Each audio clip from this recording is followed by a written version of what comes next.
So, welcome, Jessica. Thanks so much for joining me today. How are you? I'm good. Thank you so much for having me.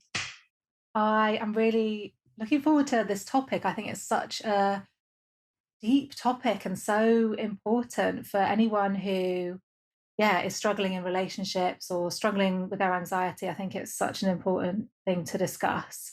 Your brilliant book is all about attachment and being anxiously attached. But can you tell us a bit about your work and how you got to where you are today? Sure. I'm a psychotherapist here in the US. And when I was younger, I struggled with codependency, depression, and anxiety growing up. And I think I've read every single book on codependency and all the self help books out there. And eventually, through working on myself, decided I actually wanted to help others. And through my own personal relationships and through my own work working with addiction too, I actually became a specialized mago therapist, which was like extra training in relationship counseling. So I started to look at the dynamics and the underpinnings of relationships and started to help.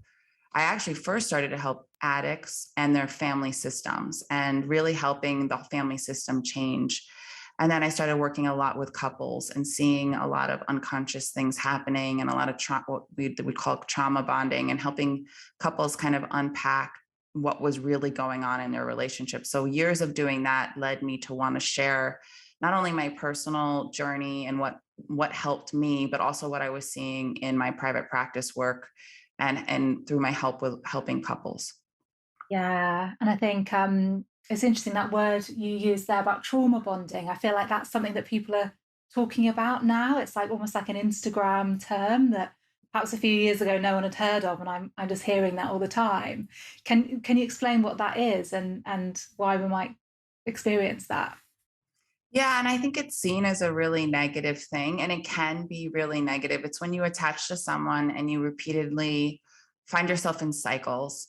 And actually, cycles happen in a lot of relationships. This isn't uncommon, but we tend to blame our partner and we tend to feel intense emotions. And then we try to get what we want to resolve through our partner consciously and unconsciously. And without conscious awareness through both people, you can't really resolve it. You just kind of end up repeating the same pattern over and over. So, a lot of the work I do is help clients see what is your partner bringing up in you that's actually your earlier trauma that we can resolve, and what is the relationship's responsibility in terms of awareness and making change and building empathy around what is being activated in the relationship. It's so interesting, and I've often thought this myself. Like, I don't know, yeah, perhaps a bit like you, was very anxiously attached early on in my relationships, and I hope that's changed, or maybe I've just been with my partner so long that it's changed. But I might ask you about that in a minute if we can actually Mhm. change this. But just seeing how much a relationship like brings up all your stuff and highlights, yeah, all the areas that we haven't healed. Can you share what is it to be anxiously attached, and what does that mean? So yeah, anxious attachment forms at a really early age, and it's when you're co-regulating and you're in womb with your primary caregiver, and when you are out, what happens is that your primary caregiver can't meet your needs consistently. Maybe your mom or your whoever was taking care of you was going through something. Like my mom had postpartum and some anxiety, and she wasn't very happy in her marriage, so she wasn't as attuned to me. So she was worried about me sometimes and she would be attuned. So you get this inconsistency in your sense of getting your needs met.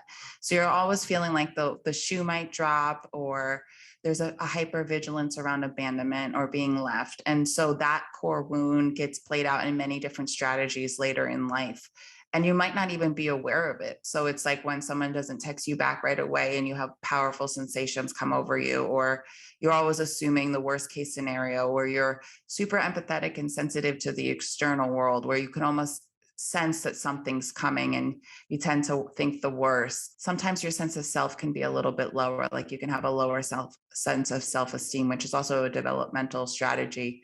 So really knowing, I mean, I don't blame parents at all. My mom loved me to the best of her ability, but the wiring that got laid down, and there's also an inability to self-regulate. And so we're born without a parasympathetic nervous system in place fully. We're still developing a lot of things as humans, up until almost two. A lot of our organs and things are still developing, but she is a stand-in for the parasympathetic. And if anybody's listening, that's the rest and digest part of our system.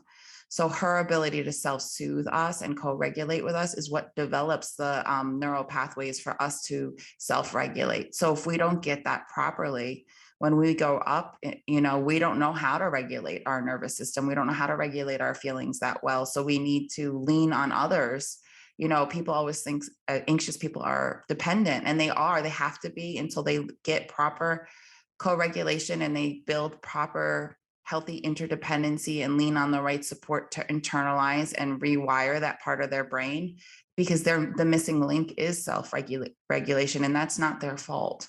Yeah, I love that reminder that it's not someone's fault, that there may be. It's interesting you say there about the kind of being very sensitive to other people and shifting moods, and I definitely relate to that. My mum was quite up and down growing up, and I think I had this sensitivity to, is she okay, is everything okay, and the anxiety that can kind of come up from that. And I think that reminder that it's not our fault, if we're needy or if we're anxious or insecure or we're kind of having a strong reaction to something, is Mhm. important. As well as I like what you said there as well about not blaming parents. I know a lot of people don't like to blame their parents and almost won't even think about the fact that their childhoods could have caused their anxiety, because they really don't want to blame their parents. Of course, we can go sort of the other way as well and get into sort of having a lot of anger and things, but recognizing that they were doing their best at the time, Mhm. with what they could do. Mhm. Um, I wanted to read a bit of a quote from the book, and it's something that really, really just like struck me so deeply and made so much sense to me. And it's when babies' natural outreach towards their caregivers goes unmet, they develop a felt sense, which is the feelings, sensations, and a bodily knowing that there is something wrong with them. And as a result, many of us, myself included, enter our adult relationships with this sensation of wrongness tucked deep. And that just, I feel like almost like quite emotional just reading that and knowing that's so much how I felt. And I'm sure people listening, that sense of kind of wrongness and like, I'm not okay, there's something wrong with me, I'm not lovable. And that can really arise from this kind of anxious attachment and kind of not having our needs met when we're Mhm. when we're Mhm. younger. Yeah. Yeah. And what's interesting about that is when you're a baby and something's going wrong on the outside, it's too threatening to think that there's something wrong with mom and dad. Like that would be a very threatening thought, because our needs Mm. are literally contingent on them. So as like a survival tactic, we turn that wrong, scary feeling in as there must be something wrong with us, as a way to survive. And it's shame. It's shame that is a strategy to survive in a situation. And as we get closer to intimacy with a partner, that might peak up and show its, I mean, you might be in touch with it already, but part of that, absorbing that and having that shame, is actually a way in which you survived and tried to make sense of your situation when you were much younger. And we don't store like memories in the sense of, like, we have like memories like movies in our brain, and they're called explicit memories, right? But early on we don't have that part of our brain, we don't have our hippocampus fully developed, so we store sensations. So early on we're storing sensations. So often when we're walking around our adult life and we get these strong sensations, we don't actually think of them as memory. And the sensation of something is wrong with me can be a really, really deep and painful memory tucked inside our nervous system. Yeah, and I don't think we're not taught in society to deal with our thoughts, but we're definitely not taught to deal with our feelings either. Yeah, sometimes Yeah. those feelings can be so overwhelming, or we just don't know what to do with. Yeah, but it's really interesting that it's actually something in the system that's kind of a survival mechanism in a sense that Yeah. the body holds on to. Is Can we change? Is it that, right, I'm anxiously attached and this is just the way it's going to be and there's not much I can do about it? Or is it something that we can, you know, get over or treat in a sense? Mhm. Mhm.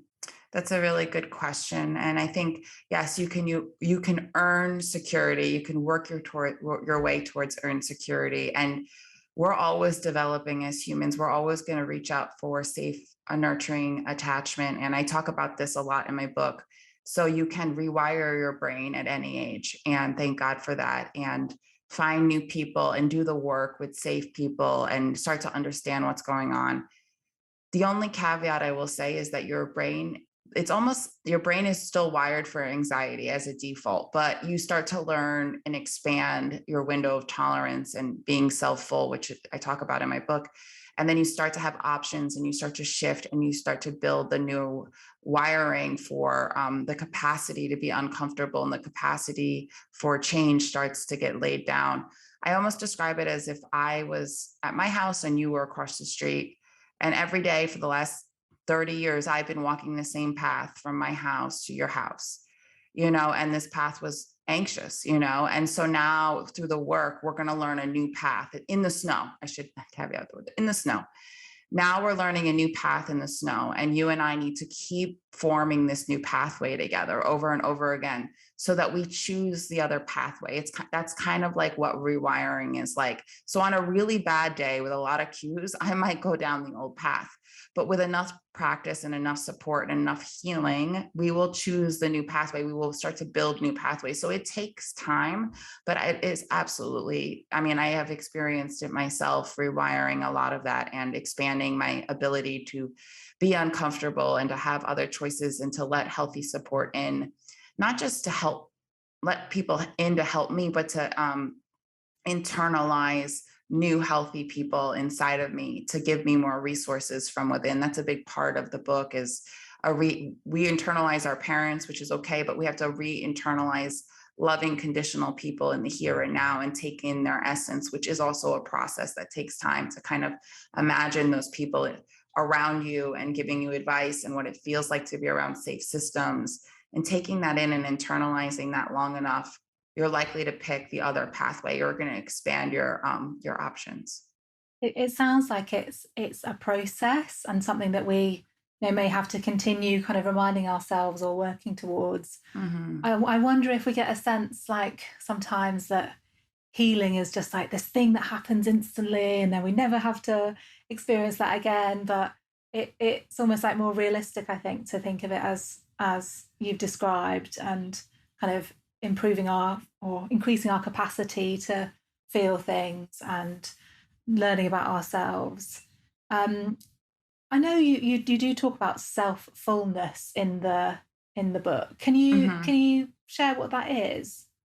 So I talk about like a lot of people who struggle with anxious attachment are selfless, and in order to adapt to survive, they've kind of self-abandoned themselves. So they self-sacrifice, or they tend to move towards what they want. They lose themselves in relationship, and all of these are ways that they early on they adapted, so they could be people pleasers, and they can be attracted to people who are selfish, which is another survival mechanism. People who are just really thinking about themselves. But the middle path, which is really interdependency, is an ability to meet your own needs, know what your needs are, because I talk about a lot of people don't know what their own needs are because no one helped them navigate that, and learn to be in relationships where they can meet their own needs and meet the needs of others and have a fluid exchange, and start to feel really safe in the world, like they're supported and that they don't have to completely give themselves away, and they don't have to be around people who are selfish all the time or play into that dynamic, but that they are part of that dynamic until they learn the safety of what it means to be in a self-full state. And again, these are all states I think we've all experienced at times in our life when we've been selfless or selfish. And the work is about expanding your ability to be more in the self-full, safe place. And a lot of what I do works with the nervous system. So I tie this in to what we call a ventral state, which is a state of open connection, a state of safety, a state of feeling just connected to others. It's something you can't fake. And so the more you experience that in others and the more you experience that in yourself, you start to notice if you hit a selfless state, which is an activated sympathetic state of doing, and fear-based state, or a selfish state, which is also a fear-based state. Neither one of those states bring you into what we want, which is connection. And connection is the most important thing. Yeah, it's interesting that both yeah, being like a people pleaser and also being selfish would both be kind of fear-based states for us to be in, kind of the two Hmm. extremes. That piece around needs, I think, is such an important one. And so Hmm. often, yeah, I have this conversation with people all the time that they don't know what their needs are. They don't, it's almost like a ridiculous concept that they would have needs or need anything. It's really like it's not allowed. So yeah, I love that reminder to know that it's okay to have needs and to spend a bit of time Yeah. discovering what they are.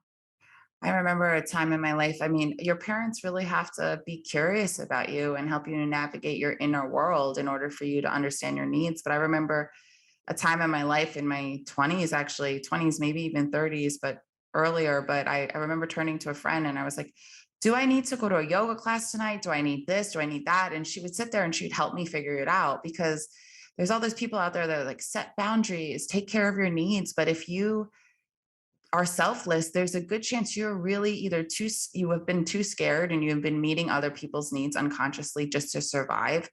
No one's really helped you figure out what you really need, you know? And so I needed help sometimes. Like, I'm really tired, but I should go to a yoga class. And I would have like a friend help me process really what I needed and honoring what I needed. And, there's a lot we could talk developmentally, even, with hunger and thirst and rest and us not really tuning in or learning how to tune in when we're really young to what we really need and honor that. We live in a society, well, maybe not over there in England, but we're always busy doing. And I think we can get out of alignment with our needs, or we're never really taught to listen to that inner knowing of what we truly need and give ourselves permission to rest or do whatever it is that we need and listen to that. And no, I definitely think it's similar in England. I think lots of people that I talk to, there's this idea of it's not okay to rest. You have to be productive all the time, and you don't deserve to relax, and all that sort of stuff that can come up. It's nice when you have a friend who knows what your needs are. I've got a friend like that. She's like, Chloe, you're hungry, aren't you? And she's she seems to like she's very attuned. Maybe she's anxiously attached and overly attuned to me. But yeah, and I know people listening to this because there's one side of this topic is obviously wanting to heal ourselves and kind of work on ourselves, but also I know that a lot of people listening are parents and are thinking, am I going to pass something on to my child? Am I going to give them, you know, an anxious attachment style?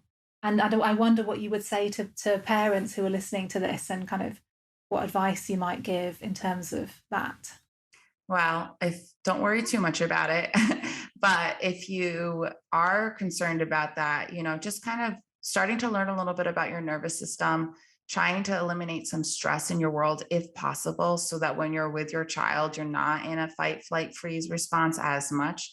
Some of that is normal. We can't help it, but the only suggestion I would say is that, attune, don't over attune, because that can happen too, like where you're smother your child, but really taking care of your stress and really kind of checking in with what you can eliminate so you can be present with what's going on inside of you and you're tending to that, because when you're taking care of you properly, you have an easier time showing up for your child properly. And so understanding that you're one energetic unit and it's just your job to be tender and loving with yourself the same way you would be with your child, and making choices in the here and now that are in the best interest for yourself, so that you're eliminating any possible stress. There's stress that we can't predict, and it's not about being perfect. There's something called rupture and repair. So when we have a baby and the baby cries, we listen to that, and the baby learns that when I cry, and I get louder, mom hears and my needs get met. It's not about being perfect there. What happens is the child learns, even when my mom doesn't react right away, I start to build this sense of trust that my needs are going to get met anyway. So it's not about being a perfect mother. It's about the child learning to trust that you're attuning to them, that you see them, and that you're there and you're listening. And if the cry gets to like a sympathetic, cry, you want to attend to that. You don't want to leave the child completely alone. So learning that the child learns to trust you is more important than being a perfect mother. Mm. Yeah, such a good thing to remember. I think there is so much stuff. Like I'm expecting a baby in September, and a huge amount of advice that I've had is yeah, don't like think it's going to be perfect, and be kind to yourself. And what I hear from so many people is that they put their child first and then don't take care of themselves, and then maybe they end up, as you said, feeling stressed, and then of course that ends up having an impact on other people as well, as it tends to. But actually the best thing we can do is look after our own nervous systems and our own stress levels, and that will have, that's one of the best things that we can do. Hmm. So yeah, Hmm. such a good reminder about that. Does this also show up in friendships? I suppose going back to the anxious attachment, is this, is your book, is it for people who are in relationships or wanting to get into relationships, or does it also apply in other situations like at work and in friendships as well? But yeah, I mean, this book is for wherever you're at because you can use your past relationships as a flashlight in. And I think attachment is a two-way street. So I can be anxiously attached, for example, with my husband, but be a little bit more avoidant with a very anxious friend. So we can absorb more than one attachment style, believe it or not. If my dad was more absent, I have some avoidant protections in there. We usually have a hallmark state that we go to when we're scared.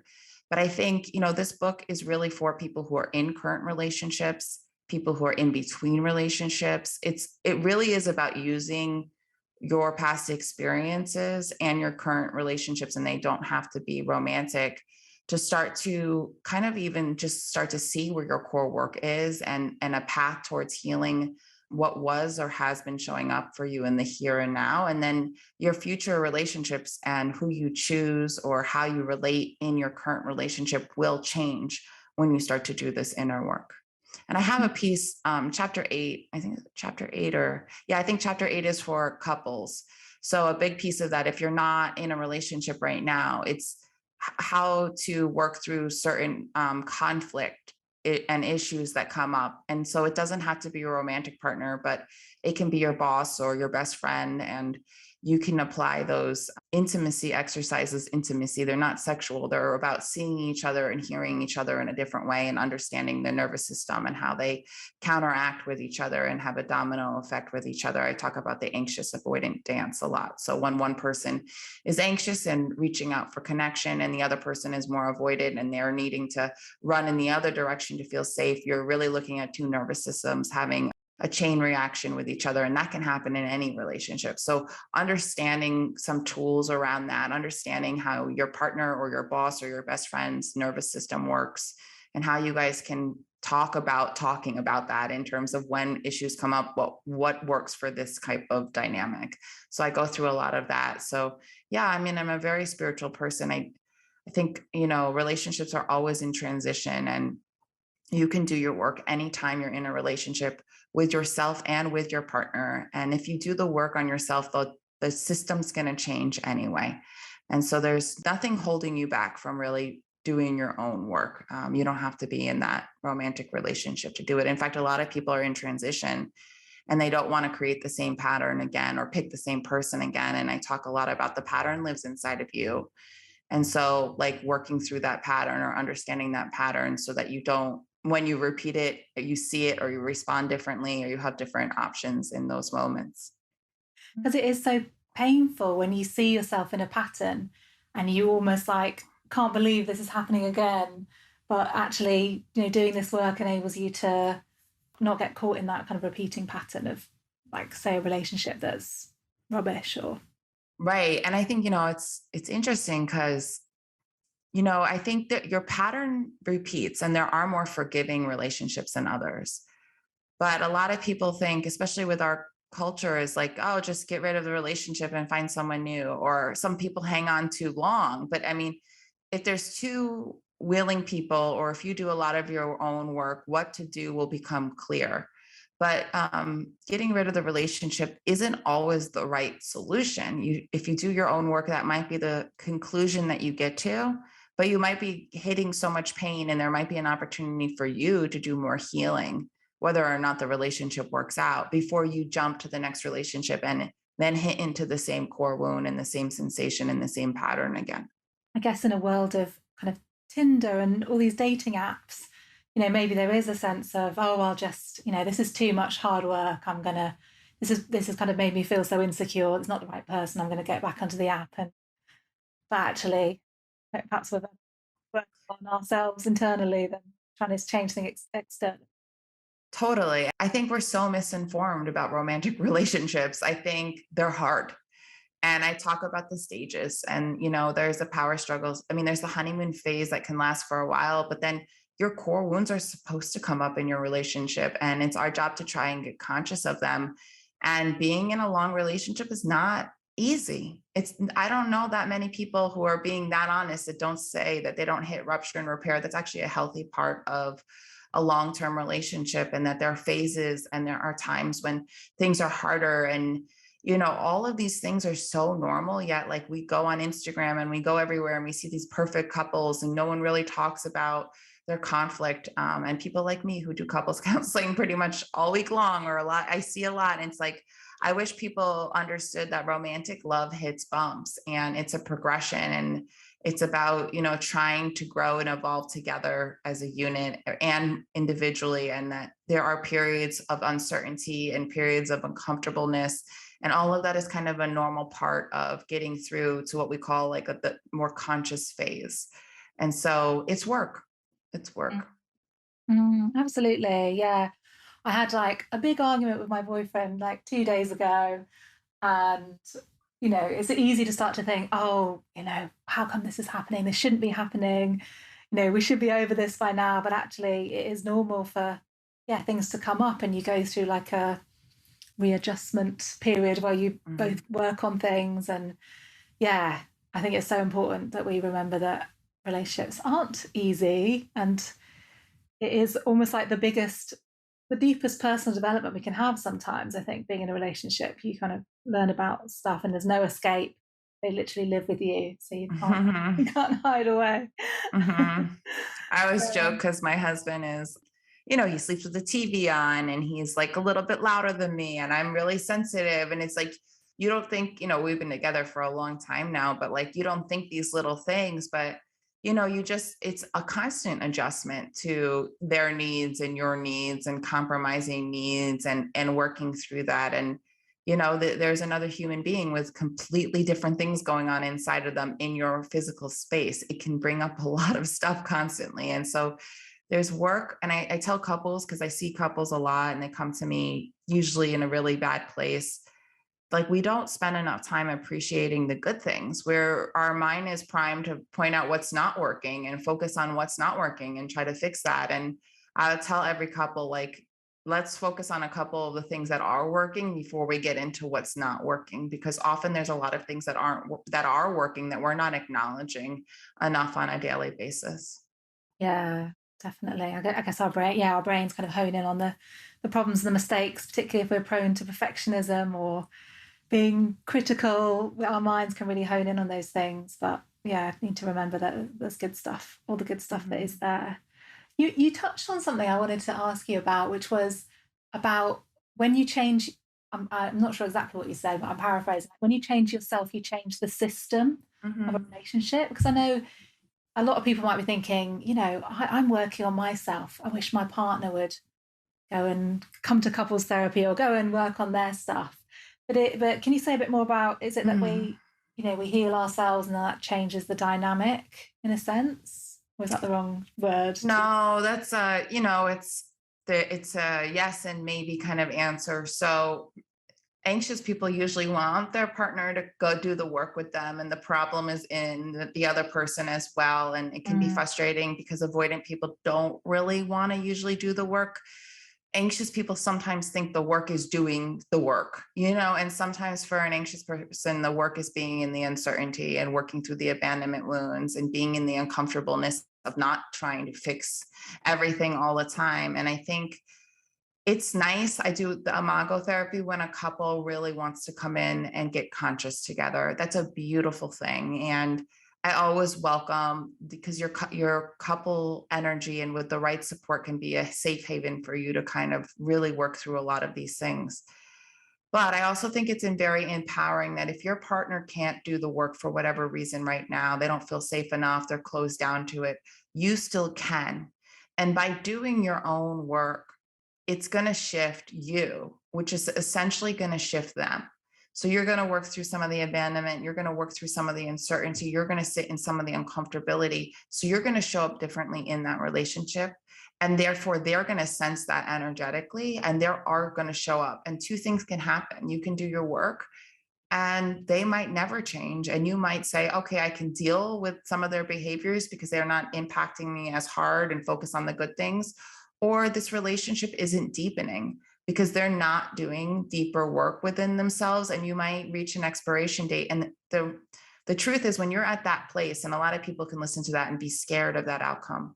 But if you're at that outcome, the outcome won't be scary because you'll have worked through your inner world so much that you'll come to terms with what's right for you rather than staying or leaving out of like a trauma response or an anger or a pain. It's more like, and the hope is really, if you are the one starting to do your work, that your partner starts to feel the changes and that there's an invitation for them to start doing the work. And part of the work is building self-compassion and looking into your inner world and being with all your uncomfortable feelings. And I think when you do that, your compassion for your partner mirrors that work as well. And your ability to show up for them changes. So yeah, there's so many different levels. I can't promise a happy, perfect ending. But I do know that doing your own work never leads to you to a bad place, but more about yourself and more what putting you in alignment with what's right for you and hopefully opens the relationship up to more compassion and mutual growth. Yeah, yeah, makes so much sense. Are there things, so when you say sort of doing the work, could you give an example of maybe like an exercise or something that you talk about that would be helping someone to feel more secure or helping with that abandonment fear that they may have? Yeah. And so, healing doesn't really happen in a book, but I do have a lot of healing exercises that happen that you can work on in the book and bring. When I say the work, and it's like people will say, I want to heal, it's like, oh, love and light. It's being with more parts of yourself, sensations, and starting to make sense of the trauma or where they're stored in your body. I do a lot of somatic practices where you're getting more in touch with what's going on inside your heart or your gut and understanding that there are two brain centers there and becoming more embodied and adopting more parts of yourself back. So, whatever you suppressed or had to disown in order to stay in connection throughout your life, it's about becoming more in touch with that, learning about your story in a different way.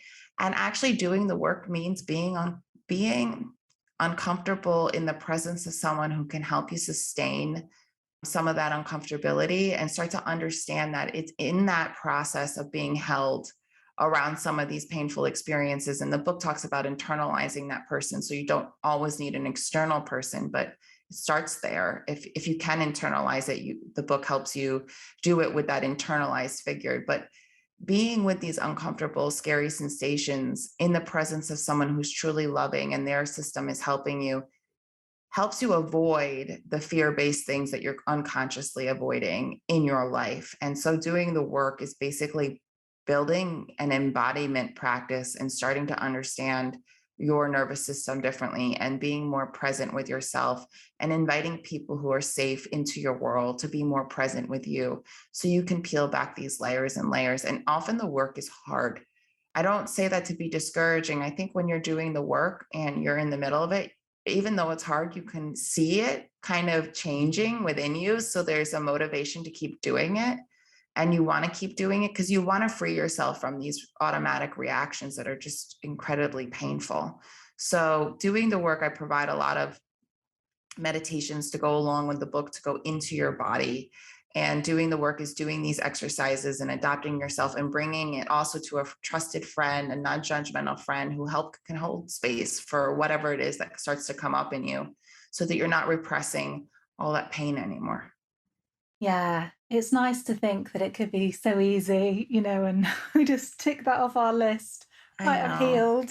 I know. But yeah, it is uncomfortable and challenging, and I guess we want to avoid it very often. That's maybe where we've got ourselves into trouble because we kind of avoid things. Yeah. Yeah. I think we have to avoid it. I think that's a natural defense. Mm. And until the right support comes in and the information is there, thank God we can avoid it, right? And so it's about getting the right information, starting to learn about yourself, and then pulling in the right support. And then the healing happens because your body is saying, okay, now I don't need to avoid it anymore. I can face little bit by little bit by little bit more of it. And so it's like a coming back home to yourself.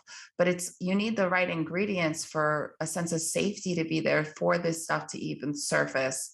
So yeah, avoiding it, if someone's using substances or someone's avoiding it and you actively know you're avoiding it, it's because your system doesn't have the safety yet to start to be with it. So, knowing, who to call and what to lean on and how to learn about yourself it's an evolution, and it doesn't happen overnight. It slowly starts to evolve, but it's quite beautiful when you're in it because you really do feel the shift. And like you said, it's a little bit by little bit. I wish it was a quick fix. It's just not. That would be quite boring. Life would be quite boring if everything was just a quick fix too. And I think Mm, anything that tells you, here's the quick fix, manifest this and you're done. I think, be wary of that, because when you're changing your brain and you're changing your physiology, it's really about practicing things and being with things in a new way. And it takes time to kind of undo where you are. And it's okay. So be right where you are.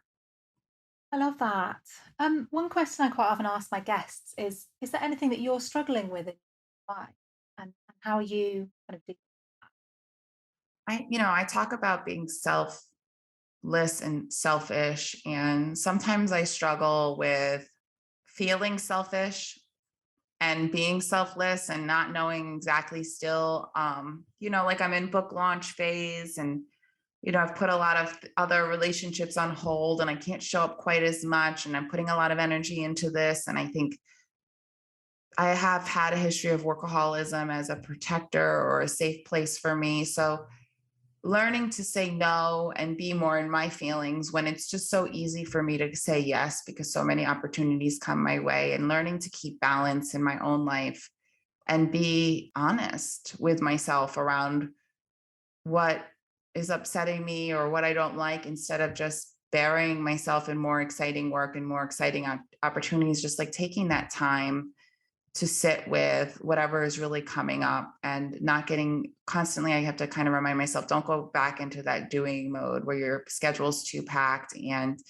you're not listening or tuning to what's going on inside of you. You're using that almost as a distraction to what's going on inside of you. I think people can do it with relationships, but you can also do it with work and other things that you become kind of obsessed with or just become escapes. And there's no judgment there. I'm not even judging myself if I do it. I just want to be aware of it while I'm doing it. Why am I eating this cookie? Why am I having this drink? Why am I saying yes to this?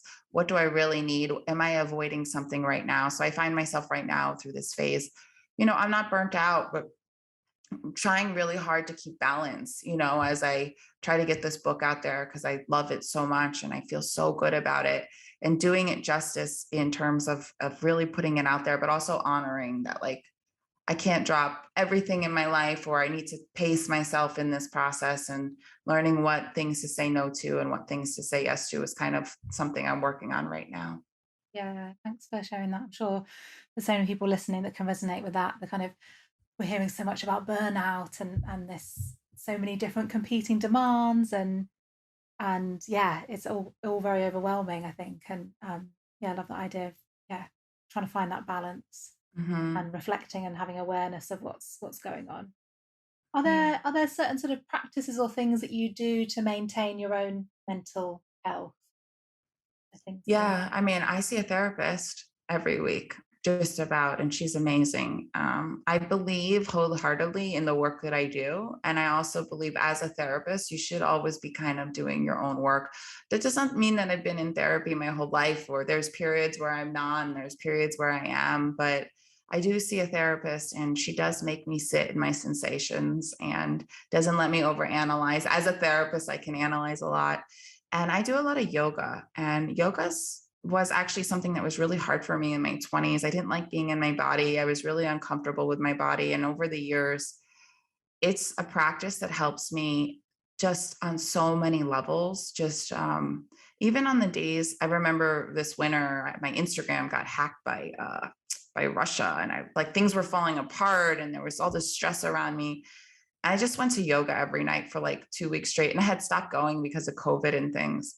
And I was like, oh yeah, I forgot this is my safe place. This is a place where I can go in and I'm going to enter really stressed. And most of the time I leave and I have shifted in some way and I can consciously try to be embodied in that practice.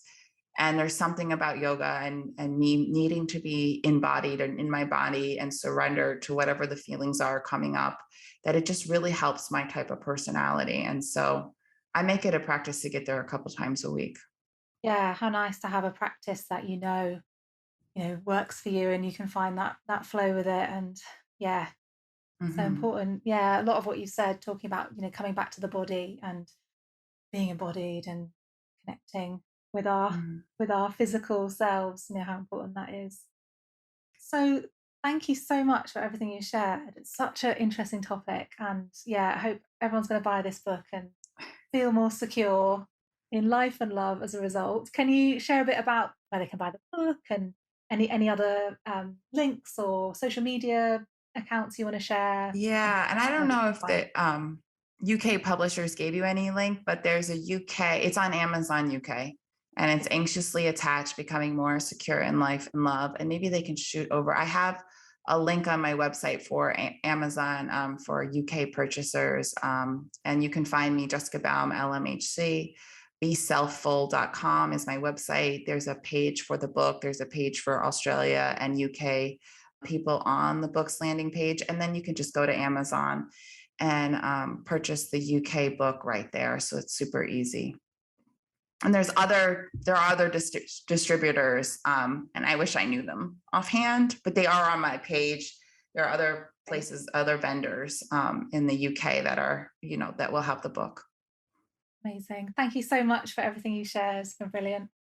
Thank you so much for having me. You've been a calm energy, just like a beautiful, I don't know, there's something about your cadence and your presence that's just lovely. And so thank you for having me and asking me these questions and helping me get this message out to the world. I appreciate that.